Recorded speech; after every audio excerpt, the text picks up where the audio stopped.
Mahirap siya sa una, oo, kasi hindi ako sanay mag-isa. Pero as time goes by, masasanay ka na rin na, okay, kailangan ko itong gawin. Kailangan ganito oras, gising na ako para sa ganito. Oh my God, Tracy!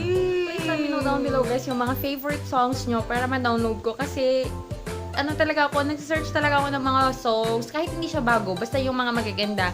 Please let me know down below.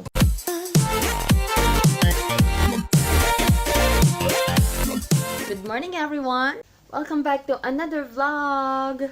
Breakfast muna tayo, guys. We have coffee here, and we have banana bread, and we have water. Yan. Tapos, mag-edit muna. Lagi na lang ako mag-isa dito sa bahay, guys, kasi nasa Ilocos sila mama ko. Pumunta lang ako dito for some of my duties. Pero babalik din ako tomorrow, I guess. Oo. Kasi birthday ni Lola ko this weekend, so I need to go there. No naman, para hindi magtampo ang mga matatanda. Kung minsan tinatanungan ng mga friends ko, hindi daw ba ako natatakot, ganyan, na mag-isa dito sa bahay. No. Hindi, nasanay na rin ako. Tsaka mas gusto ko yung ganito, parang ang peaceful lang talaga ng life. Niloloko ko nga yung mga friends ko kasi sabi ko, sanay naman ako mag-isa, ganyan. Kagandahan kasi kapag mag-isa ka, guys, you learn how to be independent. Kailangan mong mag-isa, kailangan mong gawin yung mga bagay-bagay na hindi mo na kailangan iasa sa ibang tao, di ba? So, mahirap siya sa una, oo, kasi hindi ako sanay mag-isa. Pero as time goes by, masasanay ka na rin na, okay, kailangan ko itong gawin. Kailangan ganito oras, gising na ako para sa ganito, makaalis na ako ng bahay. You know what I mean? Naka-budget ang time and money mo. Mag-unbox pala ako nung padala ni Sis Tracy. Para ma-open ko yan. Excited tuloy ako. Nalala ko may pinadala pala siya. Hey guys! So, meron pala akong package na i-open ngayon kasi may message ako ng Sis Tracy that she's going to send me something. Kasi nga hindi siya natuloy na pumunta dito sa Baguio. Dapat sana magkikita kami sa Baguio 2 weeks ago or 3 weeks ago. Parang something like that. Pero for some reasons, hindi kami natuloy magkita kasi busy na rin sila. Tapos nagkasakit din ako. So, yun. But hopefully, next time, next year na magbakasyon siya, magkita na tayo, girl. Ha? Pinadalhan niya ako kasi dapat ito daw yung ibibigay niya sa akin kung magkikita kami sa Baguio. Ang problema ko, hindi ko siya mapadalhan ng something. Kasi dapat yung ibibigay ko sa kanya sa Baguio. Basta, hindi siya pwedeng ipadala. So, next time, siguro kapag nagkita kami, dun ko na lang ibibigay. May ibibigay na lang ako na similar sa ibibigay ko sana ngayon sa kanya. So, hopefully, girl, makarating ka na dito sa norte.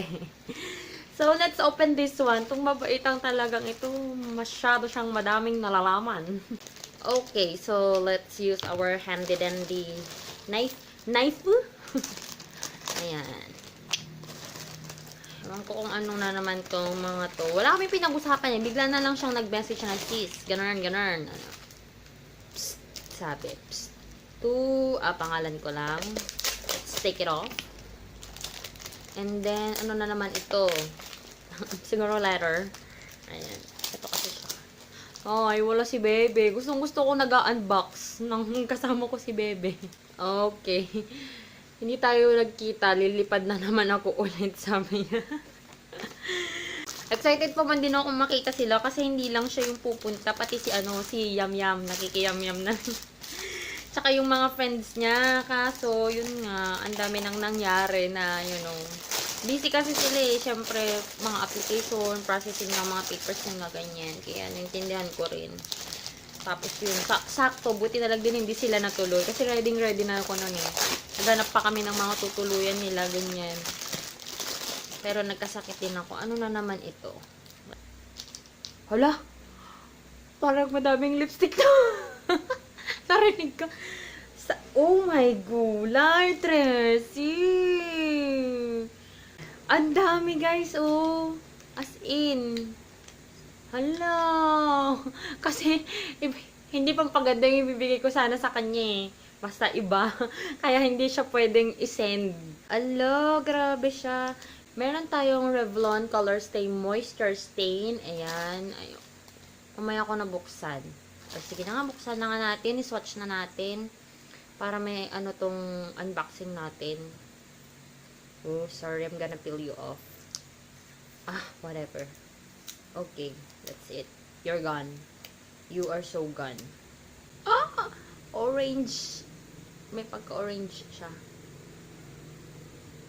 Ooh! This is in the shade Milan Moment. And ito naman, Miami Fever.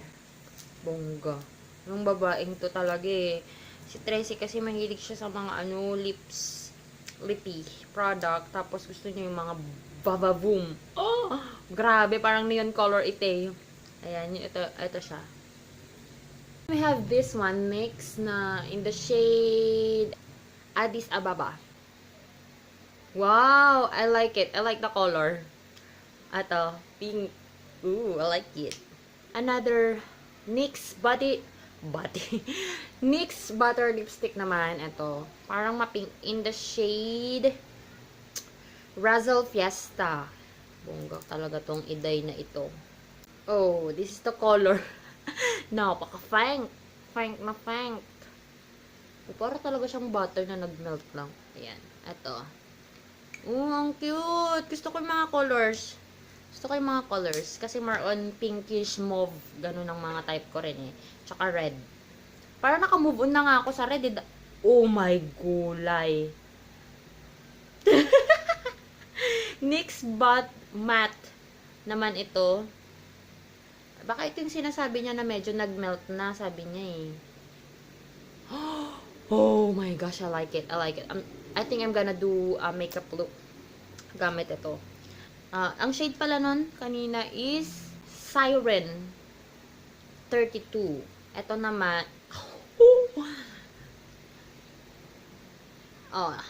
this is in the shade Indie Flick. Ayan, ito siya. Oh my gosh, ang dami. And then we have here this one.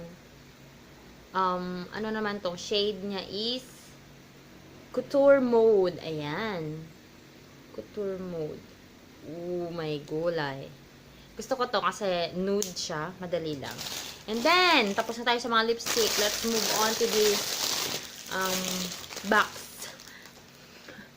Parang wala akong energy nag-unbox. Miss ko tuloy si Bebe. Kapag ganito kasi si Bebe, yay! Puro ganun yung mga ano namin, di ba? Napansin nyo ba?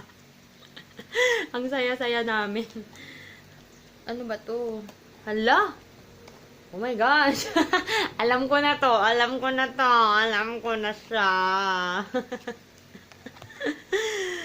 Match ito sa lipstick. Oh, sabi ko na nga ba, this one is the 24 slots na makeup. Oh my gosh.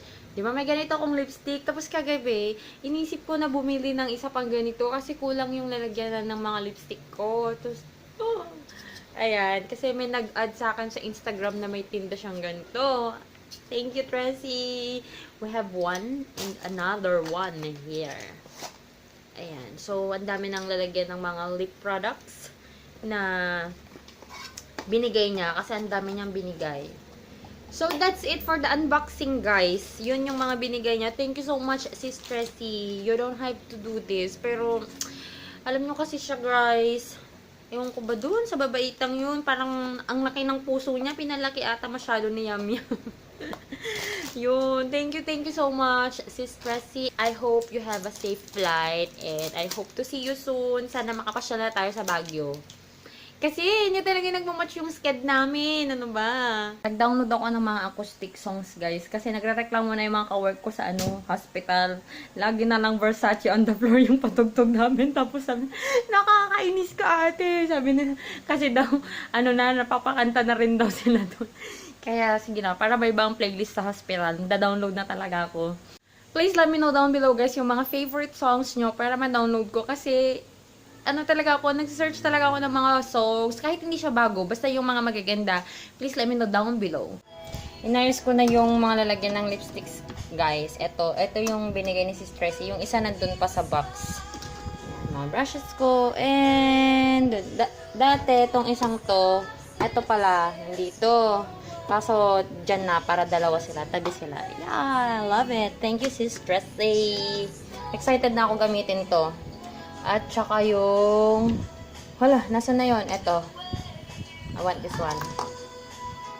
Magta-transfer muna pala ako ng music dito sa phone ko. Yung mga dinownload ko kanina para wala nang reklamo sa duty.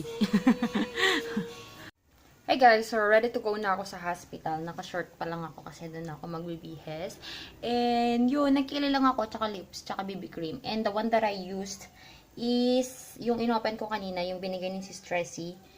Nilagay ko na sa bag. Yung NYX. Ito, nilabas ko na kasi hindi ko matandaan yung shade. This is the Addis Ababa. Ayan. Yo. Do you wanna focus? No. Ayan siya. Ayan guys.